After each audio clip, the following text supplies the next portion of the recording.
تو کہا ابراہیم علیہ السلام نے کہ ہاں یہ ہمارے رب کا حکم ہے کہ آپ دونوں کو یہیں چھوڑ کر میں واپس ملک شام چلے جاؤں۔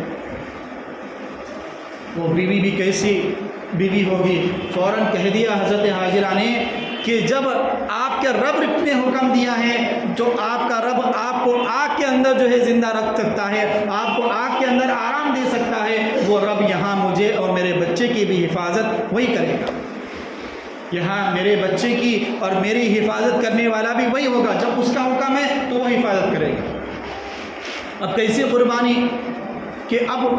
بیوی بچوں کو چھوڑ کر کیا ہیں جا رہے ہیں، آگے جا رہے ہیں، ملک شام کی طرف روانہ ہیں، لیکن ایک مرتبہ بھی پیچھے پلٹ کر نہیں دیکھا۔ یہ سب سے بڑی قربانی۔ جیسے ہم کسی بچے کو مدرسے میں یا ہاسٹل میں چھوڑنے کے لیے چلے جاتے ہیں تو وہاں جانے کے بعد جیسے ہی ہم چھوڑ کر واپس آتے ہیں تو باپ 10 مرتبہ پیچھے پلٹ کر دیکھے گا کہ میرا بچہ گیٹ کے پاس تو نہیں کھڑا، میرا بچہ کہیں اوپر کھڑکی سے جھانک تو نہیں رہا۔ 10 مرتبہ بچے کو دیکھے گا باپ۔ لیکن یہاں پر اللہ کے حکم کی کیسی فرما برداری کی ابراہیم علیہ السلام نے، ایک مرتبہ بھی پلٹ کر پیچھے نہیں دیکھا کہ میرے بیوی بچوں کو آخری دیدار میں ان کا کر دو، پتہ نہیں بعد میں اللہ حکم دے یا نہ دے، ان کا دیدار ہو یا نہ ہو، آخری مرتبہ دیکھ لیتا ہوں۔ نہیں، ملک شام چلے گئے۔ اب اس کے بعد وقت گزرتا گیا، تیزی سے وقت گزرتا گیا، اور یہاں پر حضرت حاجرہ اور حضرت اسماعیل علیہ السلام زندگی بسر کر رہے، لیکن کب تک؟ چند کھجوریں ہیں، تھوڑا سا پانی ہے، وہ کھجوریں کھاتی رہی اور پانی پیتے رہی، بچے کو پلاتی رہی۔ لیکن ایک وقت ایسا آیا کہ نہ کھجور رہا نہ پانی۔ اب کیا کرے؟ بچہ یعنی حضرت اسماعیل علیہ السلام پیاس کی وجہ سے، بھوک کی وجہ سے تڑپ رہے ہیں، بل بلا رہے ہیں، اور حضرت حاجرہ کیا کر رہی ہے؟ دوڑ رہی ہے، کبھی صفا پہاڑی پر چڑھ جاتی، کبھی مروہ پہاڑی پر چڑھ جاتی،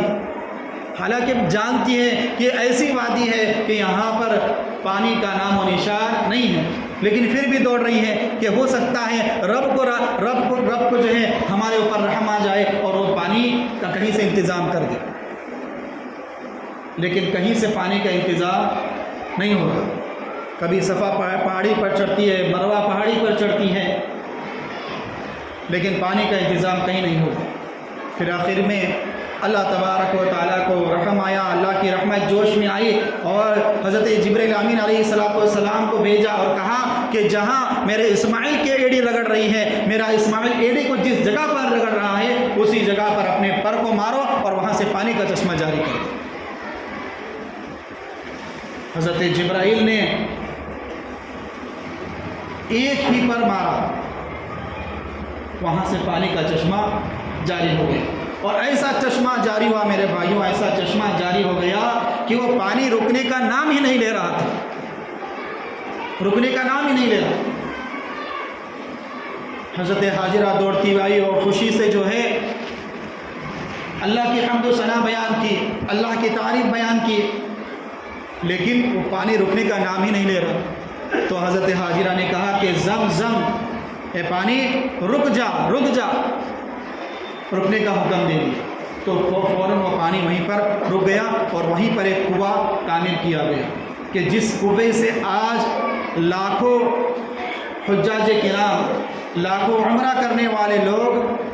کئی ٹن پانی جو ہے اپنے وطن میں لے جاتے ہیں، لیکن آج تک وہاں سے نہ پانی ختم ہوا ہے، نہ اس پانی کا ذائقہ کبھی بدلا ہے۔ ہم بورنگ مارتے ہیں، بورویل مارتے ہیں، تو 300 400 500 فٹ پر جب پانی لگتا ہے تو لیتے رہتے ہیں، صرف ایک فیملی یوز کرتی ہے یا 2 فیملی یوز کرتے ہیں، لیکن ایک وقت ایسا آتا کہ وہاں پانی ختم ہو جاتا، پھر دوسری جگہ بورویل مارنا پڑتا۔ لیکن یہاں پر اللہ نے ایسا انتظام کیا اور اللہ نے ایسا اپنی قدرت کا ایک کرشمہ دکھایا کہ وہ پانی ہزارہ سال سے چلتا آ رہا ہے اور اب تک چل رہا ہے، قیامت تک چلے گا، کبھی پانی ختم نہیں ہوگا، پانی کبھی ختم نہیں۔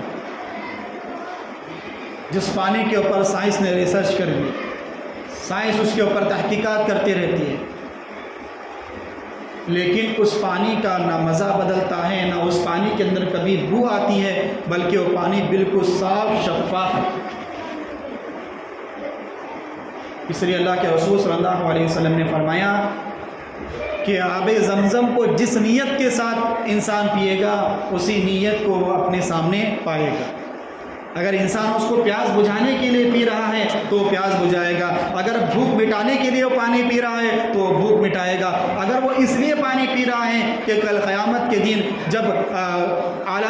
جب ہم میدان محشر کے اندر جمع ہوں گے تو اس وقت میں پیاس کی شدت سے بچ جاؤں، اس لیے کوئی پانی پی رہا ہے، تو اللہ قیامت کے روز میدان محشر کے اندر اس کو پیاس کی شدت سے بچائیں گے۔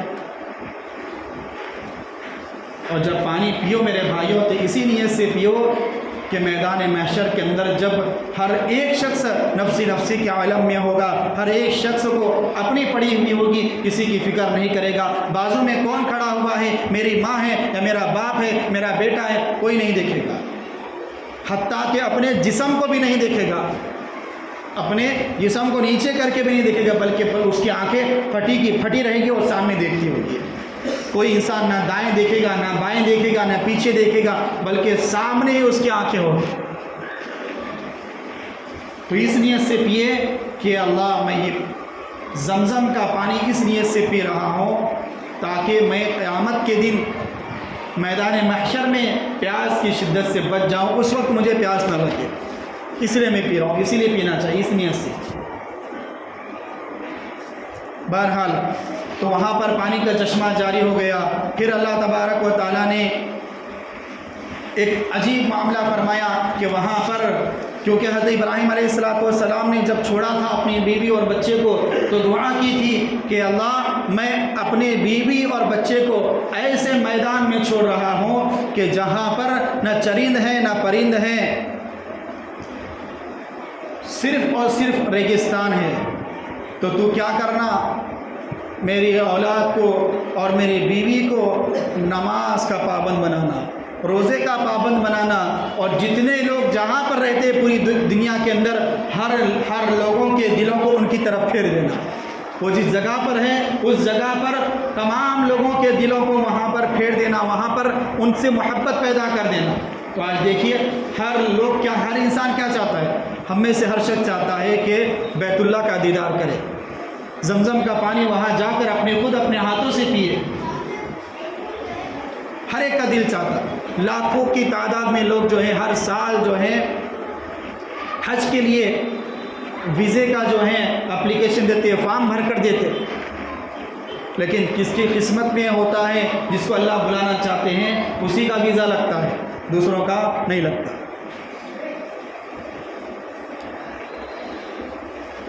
حافظ جالندھری رحمۃ اللہ علیہ نے حضرت ابراہیم علیہ السلام نے جو اپنے بیوی اور بچے کو چھوڑا تھا اس کے تعلق سے ایک شعر کے الفاظ میں جو ہے چند الفاظ کہے ہیں، وہ یہ ہیں: وہ صحرا جس کا سینہ آتش کرنوں کی بستی ہے، وہ صحرا یعنی وہ بیابان جنگل، وہ صحرا جس کا سینہ آتش کرنوں کی بستی ہے، وہ مٹی جو سدا پانی کی صورت کو ترستی ہے، وہ صحرا جس کی وسعت دیکھنے سے ہول آتا ہے، وہ نقشہ جس کی صورت سے فلک بھی کانپ جاتا ہے۔ یعنی ایسا خوفناک منظر تھا کہ جہاں پر صرف دو انسان تھے، ایک ماں اور ایک بیٹا، اس کے علاوہ جانور تک بھی وہاں نہیں تھے، لیکن جیسے پانی کا چشمہ جاری ہو گیا تو پھر وہاں پر ایک کے بعد چرند پرند آنے لگے، پھر چرند پرند کو دیکھ کر بڑے جانور آنے لگے، اور جب لوگوں نے دیکھا کہ کیونکہ اس وقت جو ہے معلومات کرنے کے لیے لوگ اس طرح اندازہ لگاتے کہ جہاں پر چرند پرند کا آنا جانا دیکھ لیتے تو سمجھ جاتے کہ وہاں پر پانی ہے، اس لیے وہاں پر کیا ہے، پرندے بار بار جا رہے ہیں، تو اندازہ لگا کر وہاں پر جاتے، ایک کے بعد ایک قافلے آتے گئے اور وہاں پر بستیاں آباد ہونے لگی، اور آج اتنا بڑا مکہ المکرمہ ہمارے سامنے موجود ہے۔ بہرحال اس کے بعد اور ایک آزمائش آئی اور ایک امتحان حضرت ابراہیم علیہ السلام پر آیا، اور وہ امتحان یہ تھا کہ اپنے بچے کو ذبح کرنا تھا، اپنے بچے کی قربانی اللہ کو دینی تھی۔ اب وہ قربانی کس طرح دی، پھر اس کے بعد کیا منظر پیش آیا، یہ ساری باتیں انشاءاللہ آئندہ جمعہ میں عرض کریں گے کیونکہ وقت زیادہ ہو گیا ہے۔ اور ایک بات عرض کر دوں کہ قربانی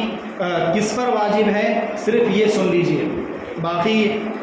قربانی کا ہم پس منظر تو دیکھ لیے۔ ابراہیم علیہ السلام کی سنت ہے، انہوں نے قربانی دی تھی اپنے بچے کی، لیکن وہاں پر ایک مینڈا آ گیا تھا، اللہ کی طرف سے اس کو ذبح کر لیا، وہ قربانی قبول کر لی گئی۔ ہر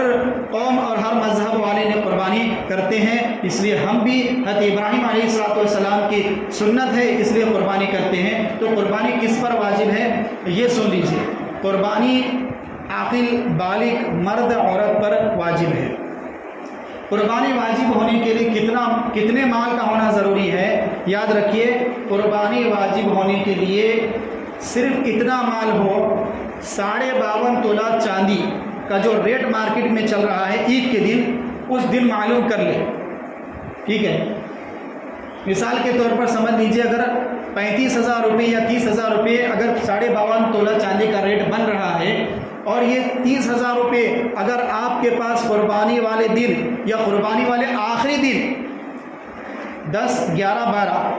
12 ذی الحجہ کے سورج غروب ہونے سے پہلے تک بھی اگر کسی کے پاس اتنا اماؤنٹ جمع ہو جاتا ہے، چاہے وہ سونے کی شکل میں ہو، چاندی کی شکل میں ہو، نقد کیش کی شکل میں ہو، یا اپنے گھر کے اندر ضرورت سے زائد سامان ہو جو سال میں کبھی یوز نہیں ہوتا، سال کے 365 دنوں میں کبھی وہ سامان استعمال میں نہیں آتا، ایسا سامان بھی اس کے اندر شمار کیا جائے گا، اور ایک اندازہ لگایا جائے گا کہ اس سامان کا ریٹ اور سونے کا ریٹ اور چاندی کا ریٹ جو میرے پاس موجود ہے یہ تمام ملا کر 30,000 بن رہے ہیں یا نہیں۔ اگر بن رہے ہیں تو اس کے اوپر قربانی واجب ہے، بات سمجھ رہے؟ اور 99% لوگوں کے اوپر 90% تو لوگ جو ہے قربانی کے مستحق ہوتے ہیں، قربانی واجب ہوتی ہے ان کے اوپر، کیونکہ اگر کسی کے پاس 1 تولہ سونا بھی ہے تو قربانی واجب ہو جاتی ہے، 50,000 52,000 روپے سونے کا ریٹ ہے تو پھر اس کے اوپر قربانی ویسے بھی واجب ہو جاتی ہے۔ اب سونے آئے اس کے ساتھ میں کئی سامان ایسے ہوتے ہیں جس کو سال تک ہاتھ نہیں لگاتے، ہاں اگر سال میں ایک مرتبہ بھی وہ برتن آپ یوز کر رہے ہیں، بھلے عید کے دن یوز کرتے ہو لیکن ایک مرتبہ بھی یوز ہو رہا ہے تو اس کو پھر قربانی کے نصاب میں شامل نہیں کریں گے، اس کو الگ رکھیں گے، یہ یوز کے اندر آئے گا، ٹھیک ہے؟ لیکن ضرورت سے زائد سامان ہو تو پھر ان سامان کو بھی قربانی کے نصاب میں جمع کر کے پھر قربانی اگر 30,000 یا 35,000 جو 52.5 تولہ چاندی کا ریٹ ہے معلوم کر کے پھر قربانی ادا کرنا ہوگا۔ بہرحال اس کے تعلق سے اور چند باتیں ہیں، اور قربانی کا جانور کیسا ہونا چاہیے، اس کی عمر کیا ہونی چاہیے، کون سے وہ عیب ہے جس کی وجہ سے قربانی جائز نہیں ہوتی ہے، قربانی جو ہے صحیح نہیں ہوتی، غلط ہو جاتی ہے، یہ ساری باتیں انشاءاللہ آئندہ جمعہ میں عرض کروں گا۔ اللہ عمل کی توفیق عطا فرمائے، آمین، وآخر الدعوانا ان الحمد للہ رب العالمین۔